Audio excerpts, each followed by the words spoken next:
All right, it is now the hour. Good morning, everyone. For everyone who is, in a morning time zone. Hope you all enjoyed the little waiting music we had there. So first of all, thank you all for joining us for our fun little Ask Me Anything panel, and thank you to the Warren Fu for joining us as well. Hello, can you guys hear me? Yes, we can. Great. So just to introduce ourselves as panel moderators, you guys all know me as Artie. We also have Wonder and Avu here with us to help read out some questions that we have. Hello, guys. Um, all right, so let me pull up our questions here. And again, thank you, Warren, for taking time out of your morning to come speak with everyone. Everyone's really excited to ask you a bunch of questions. People are still asking questions right now. We will leave some time for live questions for it. Cool. I'm honored to be here. Thank you so much. All right, so let me pull up our questions and we'll just jump right in.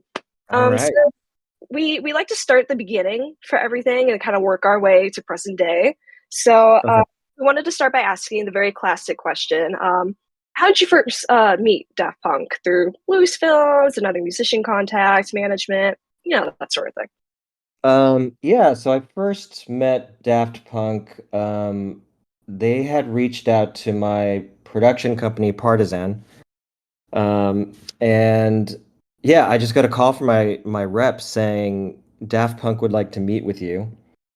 And yeah, it's such a surreal phone call to get because, you immediately picture only robots. Yeah, and then they invited me to their office in Hollywood, and yeah, just met two very normal humans in an office. And yeah, basically, I think the reason they reached out to me, Tomas, uh, actually, Guy-Man had said like they had watched my Mark Ronson video for the song called Bang Bang Bang.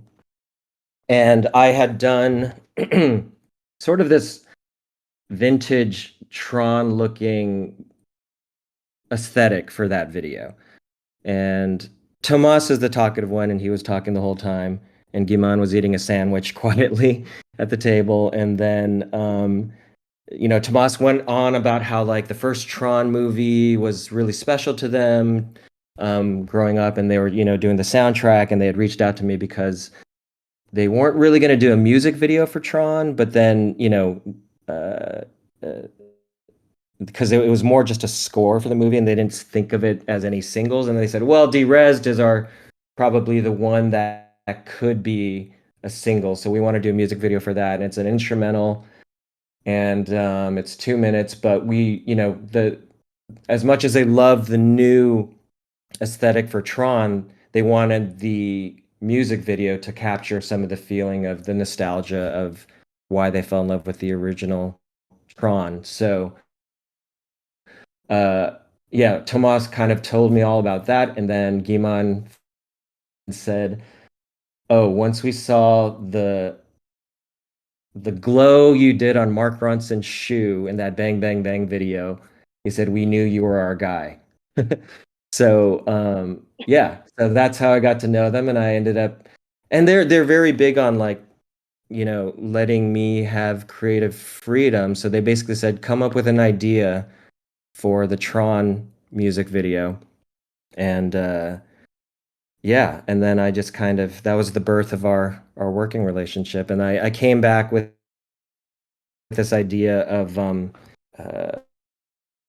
a medieval version, going even further back in time with Tron. And so I thought it'd be interesting to do this kind of juxtaposition of like a joust um, uh, and combining that sort of future Tron, now retro future, because the 80s, going back to the 80s as a retro futuristic style. So we, yeah, they liked the idea and we ended up doing that video. And that was like sort of the birth of our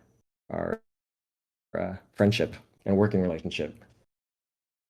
Wow, that's really interesting. I love the connection to nostalgia that they love to express there. Yeah.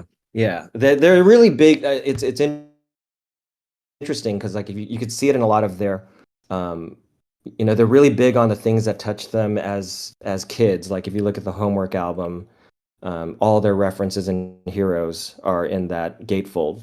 So I think that a lot of like inspiration comes from the things that move them in their childhood. Yeah, of course. So our next question, we're going to move from Tron a bit to random access memories, and we're going to talk about kind of the cover art for a second. So for the first three of Daft Punk's studio albums, it follows that same imagery of their logo in different mediums. But Random Access Memories breaks this mold by having the split helmet. So how did this kind of idea of breaking away from the logo to using the imagery of the robots come about? I think we had tried a bunch of different concepts, and then I think Cedric Hervé, I believe it was his idea to do the split helmets because and I think he didn't actually think of it as an album cover at first. I think Cedric was doing comps for like potential merch or ads or something, and then the more they explored that, um, the more Guy-Man and Tomas gravitated towards that as being the cover, and it being sort of like an iconic statement, because they are sort of two halves that form a whole. Yeah, and the way that came about is like Cedric did some photography of the helmets. Um, and in the end, they didn't want it to feel exactly like a photo collage. So that's where I sort of came in, and they wanted to give it sort of an airbrushy feel, and I sort of, you know, painted on top of the photograph, and that's basically how the album came about. And then um, when it came time for putting the title on it, they were insistent on because the album had such an analog quality. I remember Tomas saying, uh, we're doing so much analog stuff with this album. If you look at like the synths that they did, they like instead of like saving it on a computer, they were like you could see in one of the in the special edition packaging, like there's a page where Cedric was like taping off all of the markers for their the dials on the synths. Um, so anyway, there was so much analog stuff happening with Random Access Memories that Tomas said, uh, Warren, we want you to do the album title handwritten, without using a computer, and we want he said we want to see the actual paper. So I wrote Random Access Memories like I have a whole stack in my house of papers where I don't have the best cursive, but I could get there eventually. So with enough practice, like writing random the word random like 500 times, and I finally circled one that worked, and then access I wrote another 100 times, and and then I finally just like found the best few. And that they loved that they loved the way that it was handwritten on the cover, and they felt that it really kind of fit the album. And the interesting thing is a nice little compliment Tomas told me was when they were finishing up the album, he said they taped the Random Access Memories handwritten logo to the mixing board, and they said like they were going through every song that was going to be on RAM, and they said, "Does this song feel like that handwriting? Like, does that fit?" So I thought that was such a kind of uh, special moment, where I felt like my contribution like really contributed to the album. The visuals contributed to the sonics in a way, and yeah, it was funny. It took me forever to write that cover. And then they said, okay, we want it for the back cover as well for all the tracks. I'm like, holy shit. And so I got another giant stack of paper and did the back cover as well. That's amazing. Hearing how the different blends of the visual of the cover just flowed into the music as well with the production of it. That's amazing to hear. Yeah. There's a certain like I've talked about this before maybe, but like the Tomas, mostly Tomas, but Guy-Man also, but they love the word vibey. Like whenever something feels like there's like a certain feeling that something gives, and that's the best compliment you could get when you're doing artwork for them. Like you'll mock up something and maybe they don't like that, and then you'll mock up another thing and like, ooh, that's super vibey. And so that's when you've sort of channeled into something that hits them on a subconscious level, I feel like. That's awesome. And speaking of vibes, your direction was kind of included in all of the music videos to the Random Access Memories singles. Mm, But I kind of want to focus on the Get Lucky Coachella teaser video, which basically was the first glimpse into this brand new era that Daft Punk was approaching. Um, mm. I just wanted to know, was there ever a plan to make a full-length video, or was it an intentional decision just to kind of make it a sneak peek into what was about to come in? Yeah, that's sort of an interesting thing because, I coming from the music video world, I was like, yeah, let's definitely make a full music video. But then I think their thinking was that it was a strange era in terms of um, the industry where I think they were thinking like music videos were kind of losing their impact in a way. And a lot of RAM was about teasing information and leaving people wanting more.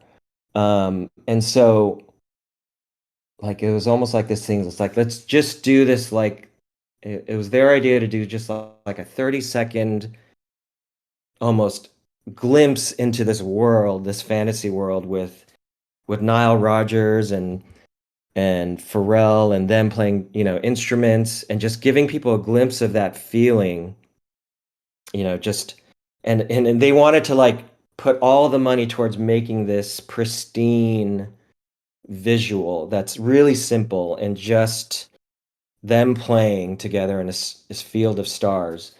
Um, and uh, and then just that sunset at the end, just keeping it super simple and iconic.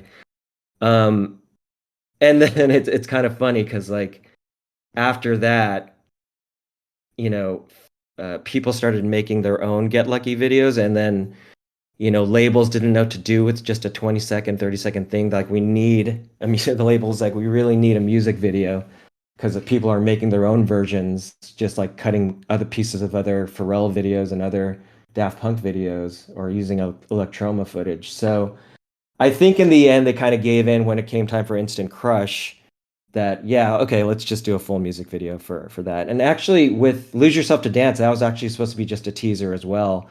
But we shot so much beautiful footage. Um and Tomas DP'd those two, by the way. Amazing DP. He's self-taught. And that was shot on 65 millimeter film. So it had this super sharp quality, but like the vibiness of film, the way that the celluloid picks up, skin tones and the lights, the way they halo. So Lose Yourself to Dance was supposed to be a teaser as well, but we had so much amazing footage that we ended up cutting a full length version for that as well. So it sort of started off as let's just do teasers, and then eventually by the end of the campaign we evolved into full videos. That's awesome. I remember when I was, I think, around 10 years old whenever Random Access Memories came out, and I would watch those fan made Get Lucky music videos and think, oh my gosh, like, why isn't there more? But honestly, I think um, it almost leads the audience to kind of anticipate more of what's to come, especially during the rollout initially for this album. So I think it's a really interesting, almost marketing tactic, not only just an artistic perspective on it, but it definitely kept the hype up for the album for sure. No, yeah, that's it was brilliant. It was, and it was such a group effort. Like the Daft Arts team was, you know, um, Guy-Man and Tomas and their creative director Cedric and Paul Hahn. So we were just a team, just like kind of a brain trust for that entire campaign, and a lot of it came from Guy-Man and Tomas. Like they were, they wanted when they first conceptualized RAM, and when they actually first signed with Columbia, they said they brought in a book of like a coffee table book, like billboards of Sunset Boulevard from the 70s. And it was like this era of like, in the 70s, like the powerhouse big album, like Fleetwood Mac would buy an entire billboard, or like Kiss would have a giant billboard. So this book has all these amazing um, giant billboards, and that was a thing that was dying. And so when they signed with Columbia, they brought that book to the label and said, "We want to do this. We want this feeling of like the big album." And so that was probably one of the smartest things that they came up with, was to take the split helmet cover idea and just put that alone with no text, and a tiny little Columbia logo on the bottom right corner, which immediately felt nostalgic, like the era of labels like supporting these big albums. And then the power of just their split helmets and no Daft Punk written anywhere. That teaser billboard really kind of sent sent the fans into a frenzy. So that was such a brilliant marketing move on their part. Yeah, of course, the helmets are iconic, and just giving people a taste was just the perfect way to start the hype. Yeah. So, Yeah.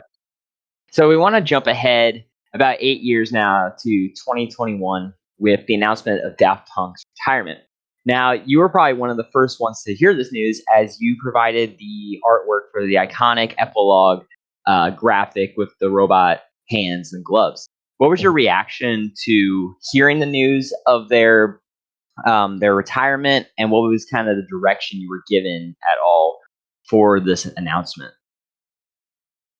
Yeah, it was a shock. Like it was, I think they were in Paris, but I got a Zoom call about the split, or the end of the robot story, in a way. And yeah, it's like, as somebody that had been working with them for over a decade, it felt like, your parents are getting a divorce or something. But after a while you kind of processed it, and they're still brothers, they still love each other. So it's like, just like now they're on like different creative journeys. But it was such a beautiful way that they talked about the glove. Actually, the gloves were originally one of the ideas for the album cover, like the two hands. So I took that artwork, that mock-up of the two hands with the in the sort of triangle position, and it was really beautiful the way they put it. Like, we want you to add this like energy between the two hands together, and that glow and that energy should sort of vibrate and radiate. And they said, that energy between the two gloves is the is the magic and the power that we had together. And that like totally moved me when they told me that. And yeah, it was such a strange, bittersweet um, piece of artwork that I was creating for them. And I was really sad that, this could be the last piece of artwork. And then obviously Infinity Repeating came about. But yeah, no, it was such a surreal, strange moment in time where you're kind of uh, asked to do something that feels, beautiful at the same time, but also very sad in some ways.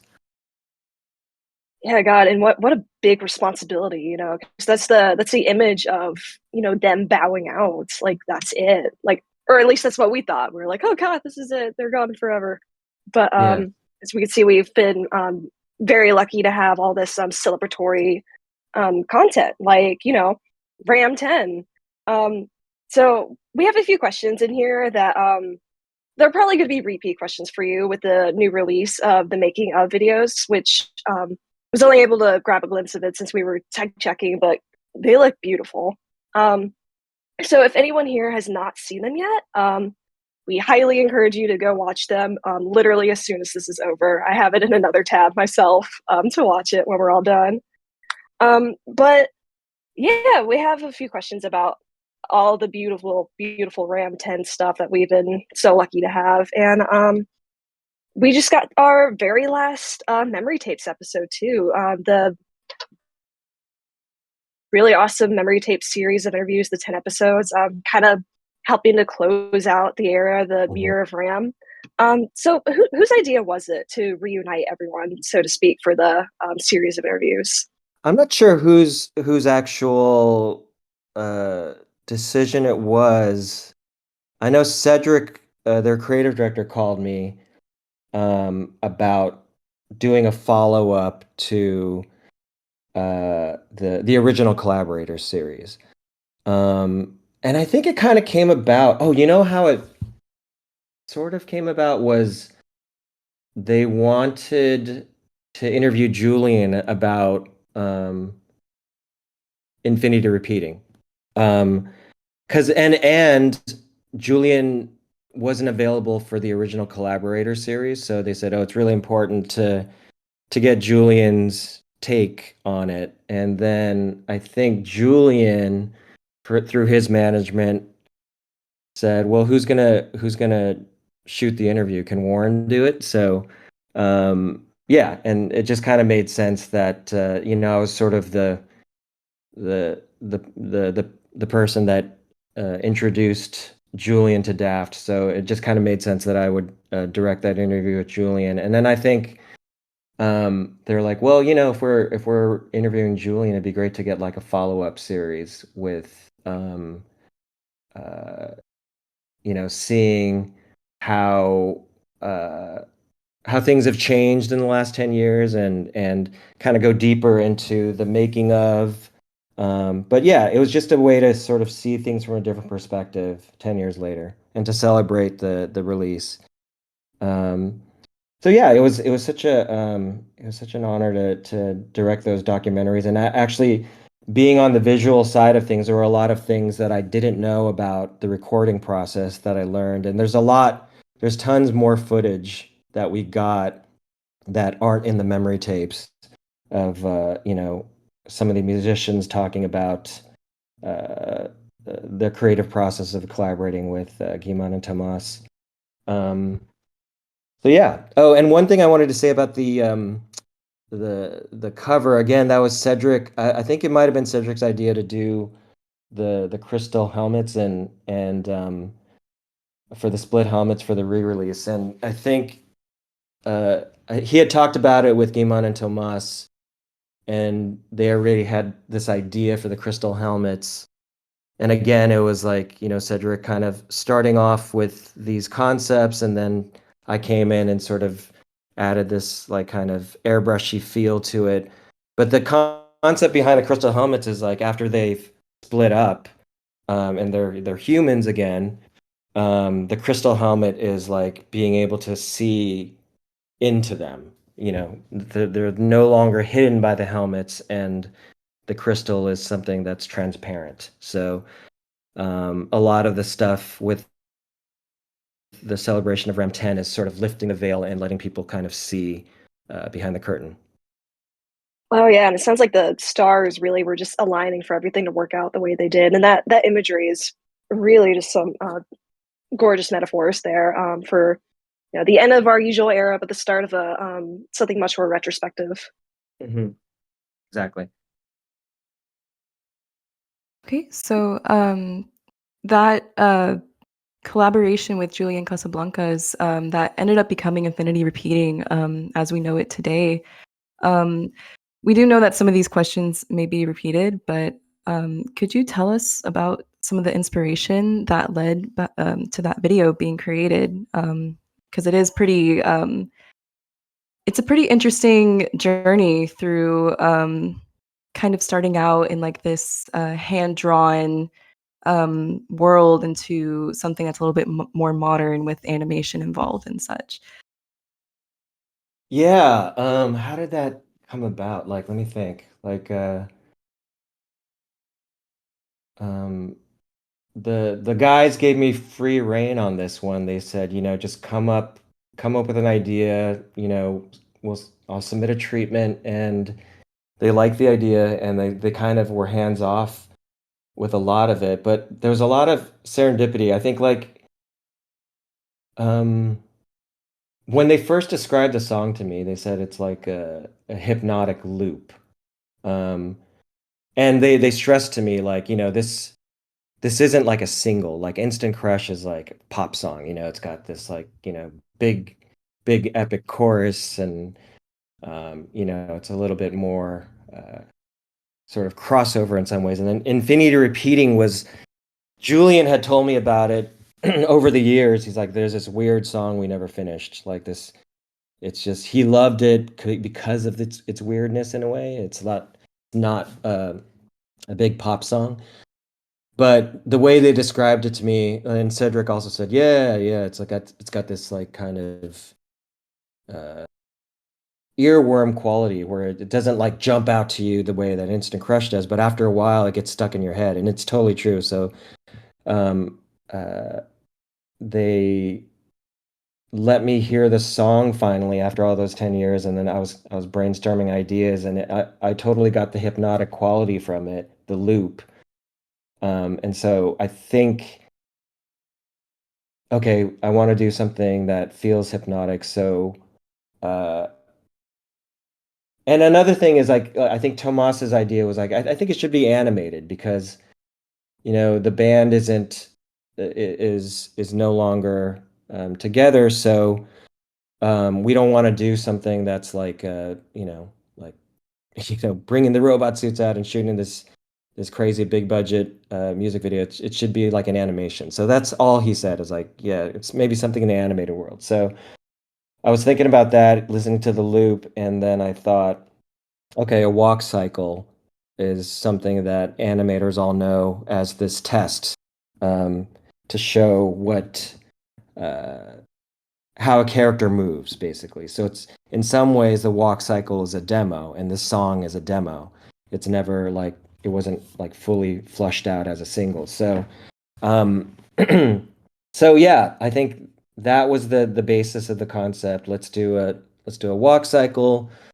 And then we just started brainstorming a bunch of ideas. Alyssa, who worked with me at Partisan, we were just spitballing a bunch of ideas for like uh, what a bunch of characters could be, and it started to evolve into like, okay, what if we did like a history of animation, um, and then we thought like a linear history of animation would be sort of too expected. So, it starts off like that, and then it starts to evolve into like mutations. Like it feels like things could be a different timeline. So it's like uh, the Daft Punk robots in sort of Baroque Mozart era uh, um, outfits, and I thought that that's where it started to get interesting, like weird juxtapositions, and the timelines getting weirder and weirder, and then sort of turned into this concept of like sort of like a warning about technology and not letting it overtake the humanity.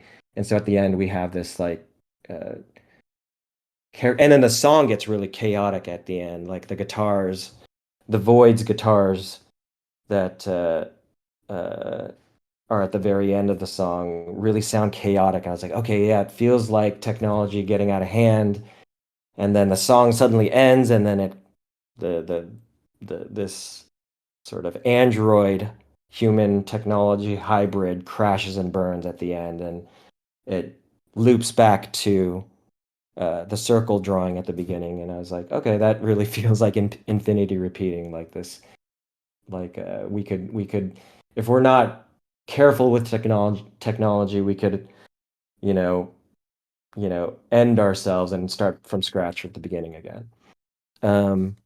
So yeah, and then like as that sort of evolved, the concept evolved, and we were coming up with characters. I asked Cedric, I'm like, what do you think about like adding, Daft Punk in there? Like, should it be no Daft Punk? Should we just do like other characters? And then Cedric's like, he's like, no, if this is the last Daft Punk video, we should, embrace some Easter eggs and throw some of the characters over the years, like the Technologic robot, and just little nods to references throughout their career, and some stuff from Julian's retrospective are in there. Um, so yeah, like there's a lot of like Easter eggs throughout the whole thing. Yeah, God, and it's such a visually interesting music video with all the different variations and the three different studios collaborating to create those. I do know that earlier this year, Tama actually did, I think it was some New York paper, I think, I can't remember right now. He did an interview within his home office, and some people pointed out how he had the animator's guide, the very big popular book, on his shelf for everyone to see, and people pointed out, oh, just like Infinity repeating. So it's really nice to hear that nod, confirmed that it is an homage to the simplicity, I guess, for lack of a better word, of walk cycles, and how that could be implemented into a much deeper, much more retrospective visual story. Yeah, definitely. And it was interesting too because we had already come up with this concept, but it wasn't really heading in this um like the ending wasn't super fleshed out, but then it was interesting because Tomas did an interview about the dangers of AI and technology, and that came out while we were working on the video, so it just kind of felt it was like a coincidence. He never said any of that to us when we were conceptualizing the video, but um, uh, yeah, coincidentally, it felt like we were on the right track thematically with that video. And they, Yeah, they're very big on like I think that's why we put out this making of, is because the management and the guys really love art and animation. They have a long history with it, with Interstellar. They grew up on a lot of like, art and anime style stuff. So I think they really wanted to like be able to like have all the artists that worked on it get a little bit of recognition. So that's why we put out these this little mini doc on the making of. And yeah, and and it really yeah. was like an amazing international collaboration. I think Picnic Studios is UK based, and then uh, a lot of French companies. Light did the last sequence, the amazing, crazy detail that they put into the robot at the end running, It was like beautiful. every single detail that's like inside of it. Like there's translucency, and then the way that Picnic was able to like really capture like old school traditional hand drawn stuff. And then H5, uh, there was this collaboration between H5, another company called Meat Department, and Machine Mole, all working together for that middle section. That was sort of, we considered the hybrid section, where it was some CGI and some uh, you know uh, hand drawn feeling stuff. So it was a nice bridge between the beginning and the end of the video. Yeah, and it was beautiful. I know we all really enjoyed it when that released. So that actually segues really great into we're now going to be pulling some of the live questions that we're getting. So we're going to be, if you guys will read out the usernames of people who have submitted, so that way you guys can hear if your question was called. Sorry in advance if we mispronounce any of them. But yeah, much of your work, with the duo especially, uses practical effects. Like you mentioned earlier, shining a light through the RAM title card for the teaser. Mm. So we have this question from EDA14. One of the reasons, of course, for the duo disbanding, or at least one of the theorized reasons based on their recent interviews, or at least Tomas interviews, is that the rise of AI, artificial intelligence, everything being automated for better, for worse. What do you think could happen in the future? Do you think that aspiring filmmakers, artists, musicians, etc., should worry about it replacing us, and especially in already endangered fields like practical effects, or could it be used to help creativity? Yeah, it's a big question mark that's floating above the heads of so many people. I've actually had like Zoom calls with my old coworkers at Lucasfilm about debating this sort of transition into this world of and in some way it's like it's sort of especially for people that trained and honed their craft for so many years, it's a very strange feeling to be able to hit a button or type something and then pop out uh artwork. So it's a very strange thing, and it's going to keep growing. And um I also feel like there's something to be said about pendulum swinging in a way. Like, I think there'll be a time where if it gets too saturated with that, people will miss the human quality of things. And you could see it in stuff like Oppenheimer, Nolan's movie, how he made it a very clear um, MO to like do all the effects practically. And it's on a subconscious level, you can almost feel it. And it's the same thing that like in that Marauder interview where he talked about working with Daft on recording, the story of his life and how they switched microphones between different eras. And Marauder was like, no one's going to notice this. And Tomas said, they won't notice it, but they'll feel it on a subconscious level, on a deeper level.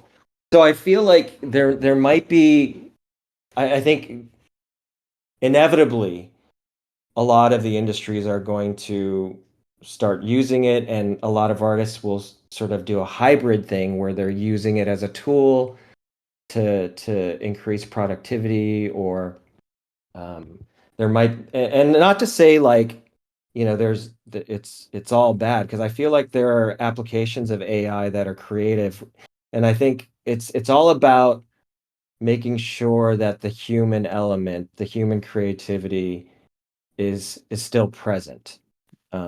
And it's not just, taking shortcuts.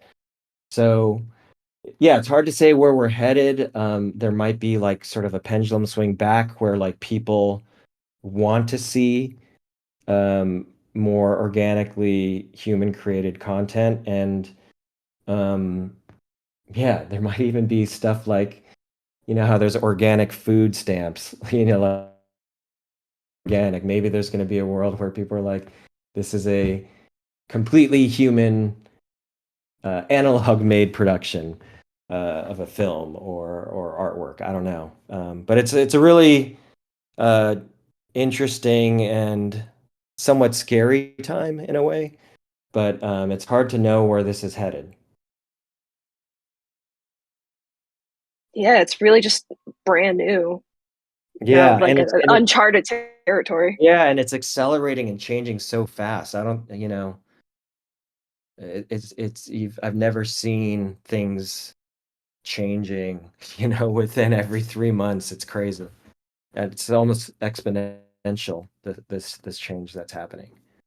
Yeah, it's pretty daunting at times too. Um, but let's see. Moving on to another fan-picked question from Instant Regen. Hello, Warren. I was wondering, were any of the characters in the Infinity repeating video your direct designs? Were any of them named? Thank you and much love from Berlin. Um, yeah, there was a lot of stuff that was sort of hybrids. Like sometimes I would do some sketches, or some of the characters, but nothing was like, I don't think I did anything that specific. It was sort of just like across the board, coming up with ideas, working with the various designers, making tweaks. Um, yeah, I would do like a rough sketch of the Daft Punk robots as Baroque characters. Um, and then the team at H5 had an amazing concept artist that would take those rough sketches and interpret them and elevate them.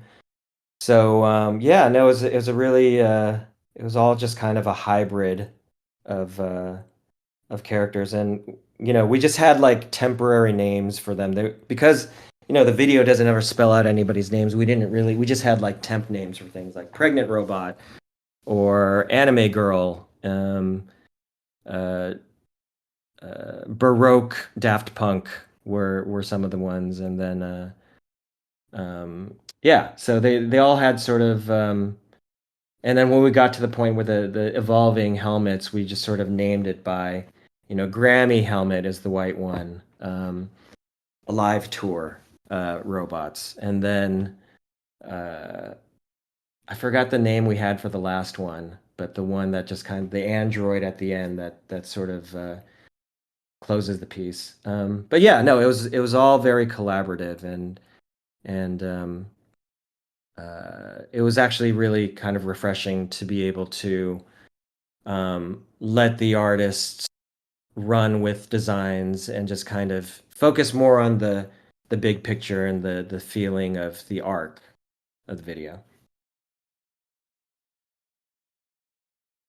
Yeah, that's really interesting. Just hearing all the different characters and just how they mesh together in this video. Our next question comes from Defunky Letty, and they ask, when did you realize your passion for directing? I'm curious to know what influences shape your unique directing style. Um, yeah, it's strange because like I had making of movie books growing up, but my parents weren't really sort of uh, they thought they saw my art as a nice hobby to have, but they really wanted me to be a doctor or lawyer, maybe an architect or something. But I've always had this passion for art, and I didn't really think about directing as a kid. I was really more into the art side of things. I was really into doing graffiti art, and like every kid, I grew up with like you know. Growing up on Star Wars in the 80s and then, drawing that stuff as a kid. So even though I didn't really formally train in art, a lot of the stuff came from just me, drawing things and copying things as a kid. And then I graduated from Berkeley and I was like, what am I going to do with this economics degree? I don't even like economics. Um, so a friend of mine told me about an application at Lucasfilm for the art department and marketing. And I was like, okay, well, I was a business minor. Maybe I'll apply for the marketing department and I'll do art as my second choice.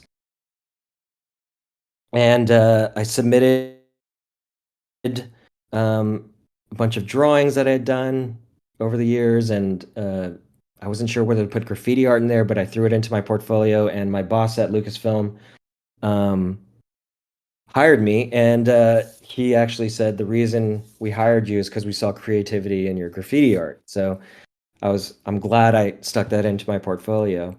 And then Lucasfilm ended up being this almost training ground for art and filmmaking because when I was at Lucasfilm at the time, they were doing a lot of miniature shoots and building things with models, and I loved working with those. The old school guys at ILM at the time were the guys that worked on the original Star Wars. So they were, still building models there.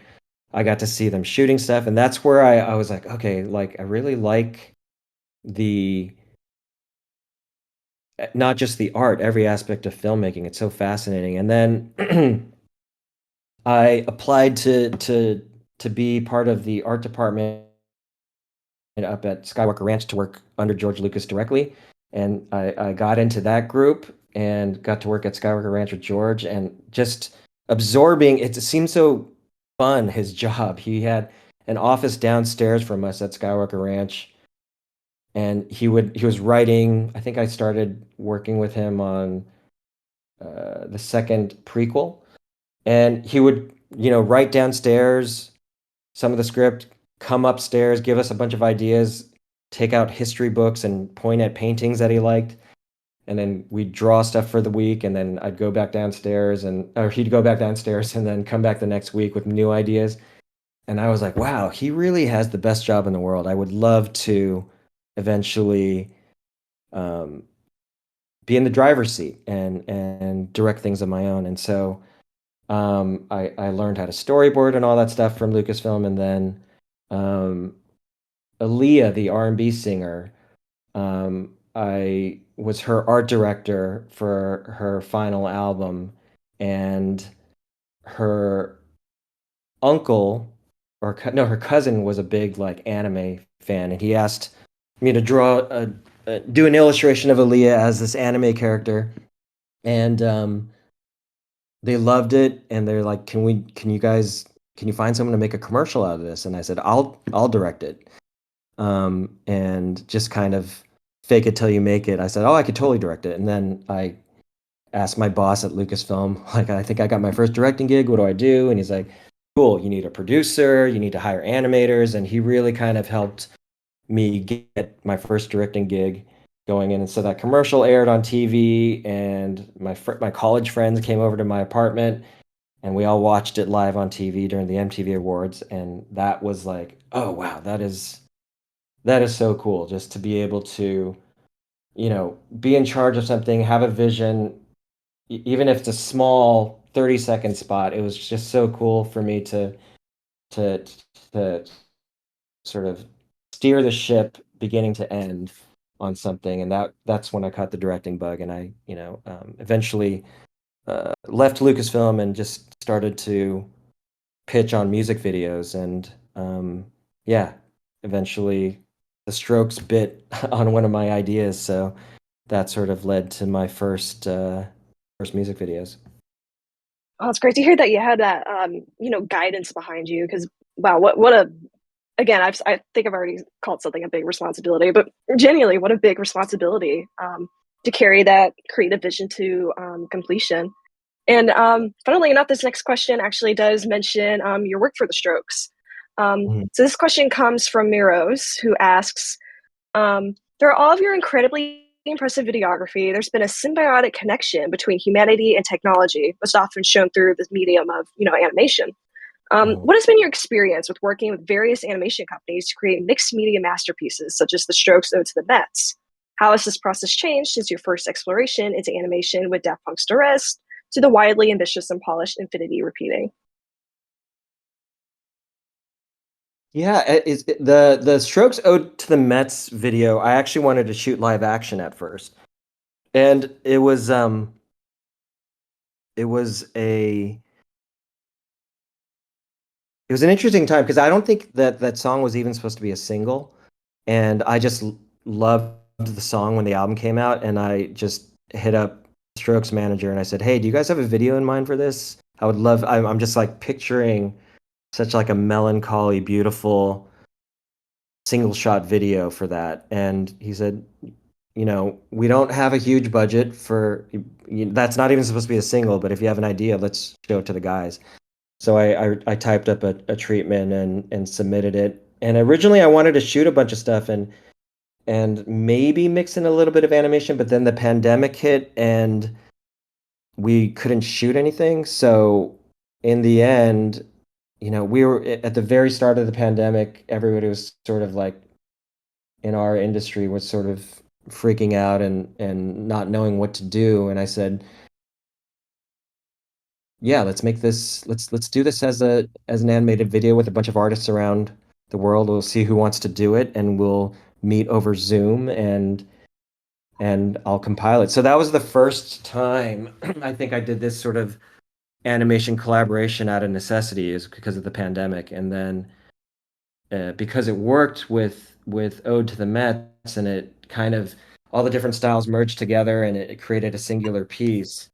I think that's what allowed me to. Um, I guess that's what opened up the idea that infinity repeating could work as a collaborative piece between different animation styles.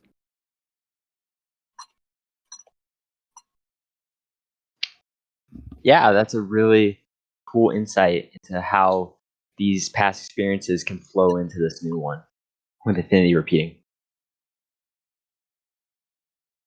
I think probably we're going to do the next one, right? Yep. Okay, so this is another fan question from Daft, a very prominent member of our community, may I add. When illustrating the schematics for the robots, whose idea was it to give Toma a brain and Guy-Man a heart? Also, whose idea was it to name them TB3 and GM08? That was Cedric's idea with the names, I believe.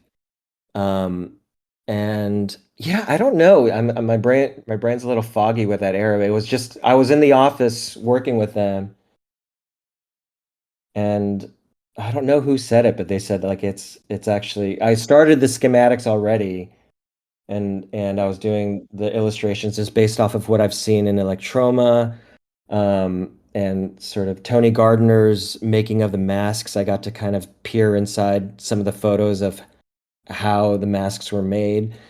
And it was just sort of a known thing, like kind of a funny thing in the office, where they were like, "Yeah, Tomas has a brain, um, and no heart," and then Guiman has the heart and no brain.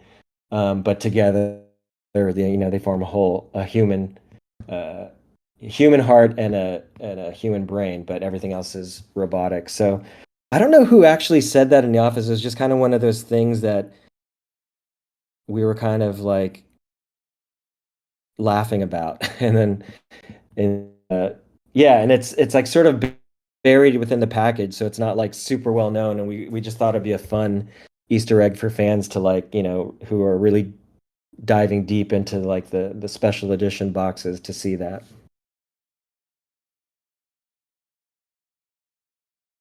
It was the most tedious illustration I've ever done, I might add, too. All Yeah. of those. It's Yeah, the effort shows. thanks. No, yeah, I love those schematics. Those are one of my favorite things to look at inside my RAM vinyl. And yeah, so we have time for a few more questions here. So our next one comes from Fairmount, and he asks, I've been searching a lot about how music and drama can interact. And I've heard a ton about how composers aren't able to fulfill their wishes due to music being left last in the production process. Wonder how it's like being in the opposite end of this. What are the limitations of having to make a video around the music, and is there anything that it enables you to do that directors typically wouldn't be able to? Yeah, in some ways it's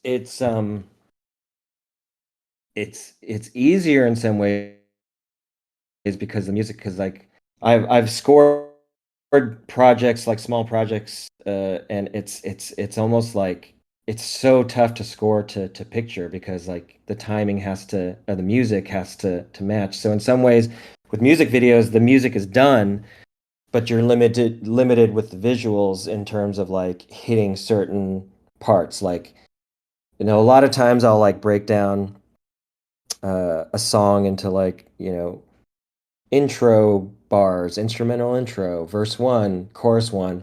And especially for the narrative ones, sometimes I'll run out of time. Like, oh, I want to tell this much story by the time the chorus hits, and shit, I wish there was a few more seconds to tell the story. Um, but and yeah, so there are times where I was like, okay, it's sometimes difficult to tell a story within the time frame, but yeah, through planning and storyboarding things and throwing storyboards over the song in an edit, it really kind of helps to see if you could tell a story. I think a lot of times I'm what I'm trying to do is uh, see if I could get emotions out of people. Um, uh, like with Ode to the Mets or Instant Crush, I'm trying to see if I can make somebody cry within um, within a few minutes. Like Instant Crush is like a 4-minute song or something, but I think that was the greatest compliment was hearing that some people got emotional over that video. Um, and I was so glad that like the way that sort of evolved with Instant Crush, it was we were just kind of brainstorming ideas, and Tomas said, "Well, you know, you're the one that introduced us to Julian, so I think you should be the one to direct the video." And I was like, "Okay." A lot of pressure, and I came up with a bunch of ideas, and nothing was really hitting. And then there was one night I was like half awake, and um, it was almost a subconscious memory of watching some like old film of the Steadfast Tin Soldier uh, when I was in elementary school, and I tried to find it. I can't find it anywhere. There's this very specific production that was like that I saw of that was um, done with miniatures or something.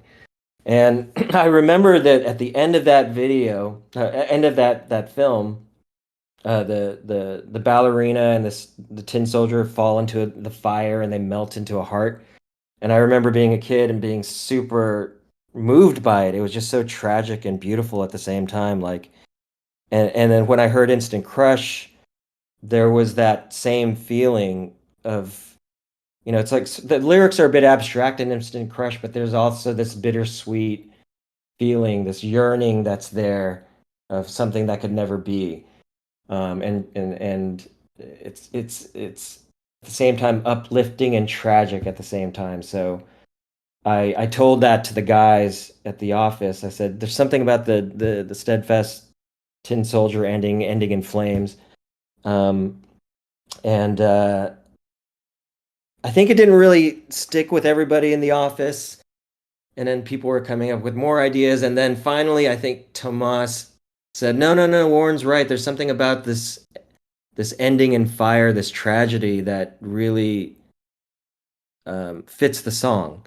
So yeah, we ended up fleshing out that idea, and um, yeah, it was interesting because as Julian has stated, you know, the process of Instant Crush was, you know, we butt heads here and there. He really wanted to be an android in the video, like a robot. He's like, why am I in a Daft Punk song and I'm not a robot? Why are we doing these mannequins? So it was he finally gave in, but I remember we had to do a 3D scan of his face uh, to build the mannequin, and he asked, "Why are we scanning my face again? Or are we gonna make me a robot?" I'm like, "Yeah, sure, we're gonna make you a robot." But in the end, it was just to build the mannequin. So I sort of sneakily got my concept in that way. But yeah, no, it's funny because like I don't think he really understood the mannequin thing when we were doing it, but I think he said like a year later, Julian said he saw Instant Crush playing on an airplane or somewhere, and it actually kind of moved him. He's like, "Dude." He like motioned with his finger like a teardrop falling from his face, and he's like, "Dude, good job, man." So I'm glad I think he came around to the video a little bit later. Yeah, it sounds like he really warmed up to the concept. Though I get the frustration of getting to finally work with the two mysterious robots of Hollywood and the music industry, and not also getting to be a robot with them. Yeah, I know. It's like, what the heck is going on with these mannequins? Well, it was a beautiful music video, so I'm sure we're all really glad it came to be the way it did in the end, and that all the music videos came to be the way they are. Because even if there are different visions for them within the process and things that get scrapped or don't make it, ultimately what we get is just really beautiful storytelling and really really kind of completes the album. Like I don't think of Random Access Memories without thinking of the music videos, and I'm sure a lot of other people feel this way. So I'm super honored that I even get to be a part of, you know, the history of Daft Punk videos. Like if you look back at their their uh, library of videos. It's like, Spike Jones and Michelle Gondry, and Roman Coppola. It's just like all these people that I looked up to. So I still to this day kind of pinch myself that I got to even be a part of directing for them. Yeah, it really would not be the same without you, because I think we mentioned this at the very beginning of the AMA that really your visuals just shapes the entire era of Ram Access Memories as we know it, that we're seeing continue to today to celebrate Ram 10 and Drumless with the beautiful split helmet variations and the associated music videos, behind the scenes interviews. It's really just such a great treat, especially for people who are longtime fans and have been kind of on the edge of their seat waiting to see if is anything else gonna come out. What else is next? What's new? So it's really so great. yeah, it's really, yeah, and it's such I want to emphasize it's such a collaborative process too. Like everything that we did for Ram, was such a like bouncing of ideas, all the directing too. Like it was all, especially like Get Lucky and Lose Yourself to Dance. That was such a team effort, where and it's so cool to have almost this brotherhood with with the guys in the Daft Arts team, where all of us kind of have similar sensibilities. We grew up with a lot of similar things that we liked, so that synergy kind of it's pretty magical, and um yeah, it's a rare thing. Like looking back now, that we were just kind of in an office generating ideas and co-directing and doing art together, and it was interesting to it's like, first of all, like 10 years, I can't even believe how fast that's gone, and we're doing this retrospective, but it was such a weird, um special time now looking back, being in that office with them. Yeah, and I'm sure a lot of us wouldn't have it any other way. We're really, really grateful to be able to experience all this, especially I'm sure a lot of the younger fans who are perhaps a little bit too young to appreciate the sheer impact, to say the least, of Random Access Memories is a really big cultural phenomena, honestly. It's really important to all of us, and I'm so glad we're able to celebrate with everyone. The year of Ram 10, maybe coming to an end here as we get to the end of the month, but I'm sure we'll continue to celebrate everything and its legacy for many, many, many years to come. Yeah, no, I think that's it's we the, even though they're broken up, it's just we have so much of their music to look back on, and so much great art that they created together. So it's nice to be able to celebrate this album this year. Yeah, and your work as well. And of course, we are now out of time. So I would like to once again just thank you so much for being here to talk to us, to answer our questions. For those listening, I hope you guys will stick around after the event concludes. We do try to have guests as often as we are privileged to, because I know this is a very exciting opportunity for everybody to, get to speak with really important figures, some very prominent individuals, both, within the scope of Daft Punk collaborations and outside. I'm going to be putting Warren's website and announcements if you guys all want to see his very wide expanse of pastoral work, which I highly encourage.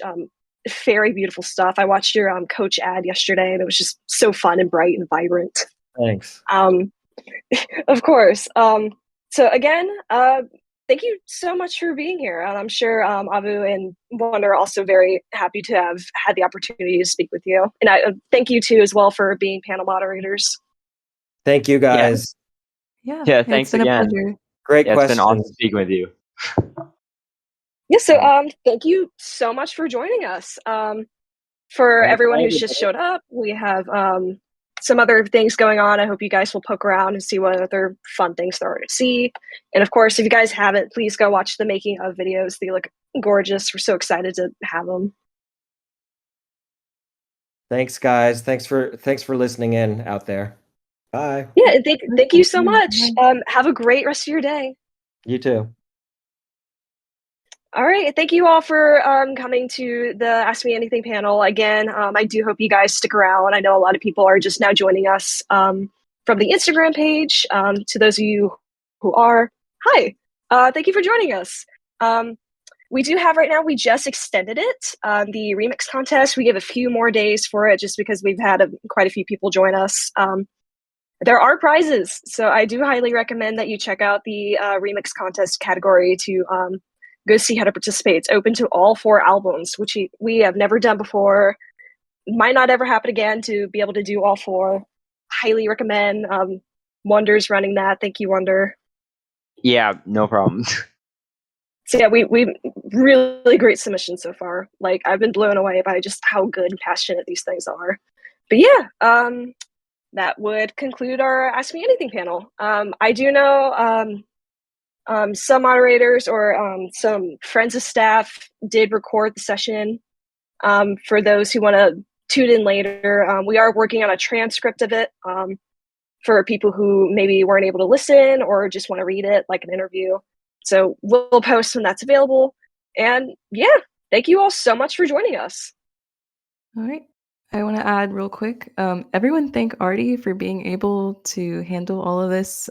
She was the one that was directly contacting Warren's management and basically helped us create this whole thing. So yeah, everyone, if I could get some thank you Arties or W's in the chat for Artie or anything like that, that would be greatly appreciated. And yeah, you got me blushing. Oh shucks. But yeah, this wouldn't have been possible without Ward's management. Because music, everyone working there, who we are so grateful to work with. Yeah, there was a lot of moving parts, and I'm really glad we're able to bring you guys events like this, and I hope we get to continue. Yeah. Thank you guys so very much, and have a great rest of your days. Yes. Have a good one, everyone.